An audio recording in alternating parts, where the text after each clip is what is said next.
শীত এসে গেছে, শীত মানেই তো বাজারে ফুলকপি, টাটকা ফুলকপি। এখন তো শীতকালে টাটকা টাটকা ফুলকপি উঠছে, তো আমাদের ফুলকপি নিয়ে এসছে। তো আমি ভাবলাম ফুলকপিটা রান্না করছি, তোমাদের সঙ্গে একটু শেয়ার করি। তো প্রথমে ফুলকপিটাকে ধুয়ে পরিষ্কার করে জলে একটু সেদ্ধ করে নিয়েছি, গরম জলে। তারপরে আমি আলু কেটে রেখেছি, আলুগুলো ভেজে নিলাম। ভেজে নেওয়ার পর একটু লাল লাল করে ভাজতে হবে, একটু লবণ দিয়ে ভেজে নিচ্ছি। ভাজা হয়ে গেছে, তারপরে দিয়ে দিচ্ছি সেই ফুলকপিগুলো দিয়ে ভালো করে ভেজে নিতে হবে। আজকে কিন্তু আমি ফুলকপিটা পুরো নিরামিষ করব, কারণ নতুন নতুন ফুলকপি একটু নিরামিষেই খেতে ভালো লাগে। দেখো ফুলকপিগুলো ভাজা হয়ে গেছে। তারপরে সেই কড়াইয়ের মধ্যে আবার আমি একটা শুকনো লঙ্কা, গোটা জিরে আর তেজপাতা দিলাম।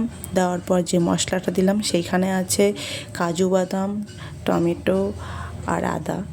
আর যে পরে যে মশলাটা দিলাম সেখানে আছে জিরে আর আছে ধনে গুঁড়ো। তারপরে যে মশলাটা দিলাম সেখানে আছে লঙ্কা গুঁড়ো আর হলুদ গুঁড়ো। দেখো মশলাগুলো কষানো হয়ে গেছে। তারপরে আমি দিচ্ছি সবজিগুলো। সবজি বলতে তো এখানে ফুলকপি আর আলু আছে, সেগুলো ভালো করে কষিয়ে নিতে হবে। দেখো ভালো করে কষানো হচ্ছে। কষানোর পর একটুখানি জল দেবো, যেহেতু লেগে যাচ্ছে কড়াইয়ের মধ্যে, সেই কারণে একটু জল দিয়ে আবার একটু ভালো করে কষিয়ে নিতে হবে।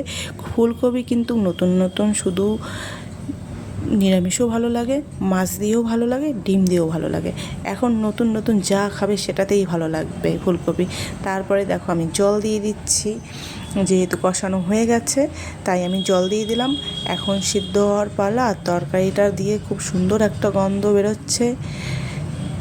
আর এখন দেবো আমি গরম মশলাটা, সেই গরম মশলা যেটা আমি ঘরে বানিয়ে রেখেছি। এই গরম মশলাটা দিলে না তরকারি খুব সুন্দর একটা গন্ধ বের হয়, তাই আমার খুব ভালো লাগে। দেখো আলুগুলো সেদ্ধ হয়ে গেছে। তো এখন আমার ফুলকপিটা রান্নাটা কমপ্লিট হয়ে গেছে। তো দেখো কালারটা খুব সুন্দর হয়েছে, খেতেও কিন্তু দারুণ হয়েছে। তো সবাইকে টাটা।